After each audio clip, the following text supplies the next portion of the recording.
Malaking tiyan. Grabe naman. Ay. May asawa man yung kuya. Boy, ikaw na lang ako ni Love. May asawa na ako. Ay, may asawa ka rin? Ay, wala talaga akong love. Si Rooney na lang. Si Rudy na ang love ko. Ang asawa. Ayoko, may bibigay. Kawawa naman. Kawawa naman ako. Ayaw din sa akin. Kay may bib ko. May bibigay. Sino bang babe mo? Sino? Ewan ko Rooney. Sinong bib ko? Ay, may asawa daw yun eh. Ay, naghahintay pa yung magdating eh. Siyempre. Hello everyone! For today's video guys, ito na po ang nagawa ni Kuya Rooney. Tapos na siyang magpalitada dyan sa may loob ng CR. At yun nga, kakit niya lang guys para dito naman sa taas matakpanan niya. At sa wakas ayan na, natapos din. Akala ko nga ipanay-panay nga ang ulan nakaraan. Talagang tuloy-tuloy din hanggang sa matapos. Buti na nga lang yan na guys. Natapos din sa wakas at buti na nga lang itong si Kuya Rooney, ipinagbigyan tayo na kahit na may trabaho siya.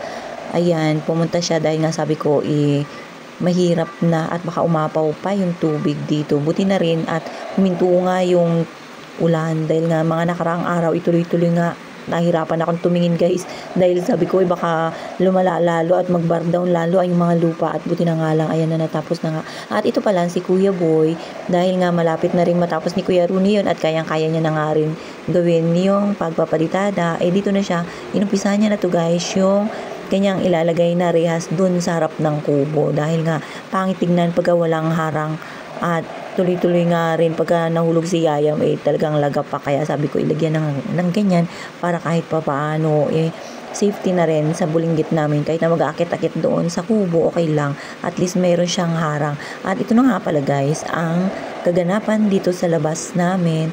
Ayan, dumating pala ito yung truck na maghahatid ng semento dahil nga naubusan sila ng kanilang gagamiting semento dito sa kalsada dahil nga guys, tingnan nyo nga ang haba-haba pa ng kanilang aayusin dyan. Sobrang laki nga pala niyan ang lagayan nila ng semento. Sabi ko nga kung mga tao lang ang magbubuhat siguro hindi kakayanin yan, sobrang bigat. Hindi ko nga alam kung may isang tonelada ba yan tawag dyan guys. Matapos nga may babayang semento, ito pinamerienda muna natin sila pero yung iba dyan guys hindi talaga naghaharap sa camera, mahihiyain nga sila. Hindi ka, Ben? Gusto ka din, Ben? Nagmamahalan kami. Walang magla sa aming pagmamahalan. Walang kadlang. Walang kadlang. Wala talagang magawa. Asan na si babe mo? Ben, saan na ba? Mapatita ka na sa akin. Miss na miss kita. Bukas hindi na tayo magkita. Miss na miss kita. Ito talagang si nanay, lakas ng trip sa mga tao dito. Halos lahat na lang talagang babe niya guys. Yan nga, tingnan nyo, game na game yan. Kahit ganyan lang yan si nanay. Abay talaga naman, akala mo hindi nauubusan ng resistensya, laging malakas. Lalo pa sa mga pakikipagbiruan, hindi nga siya pikunin niya yung maganda sa. At yan, dito na naman sila ng kanyang alaga, nagkukulit kay Kuya Rooney. So paano ba yan? Hanggang dyan lang muna.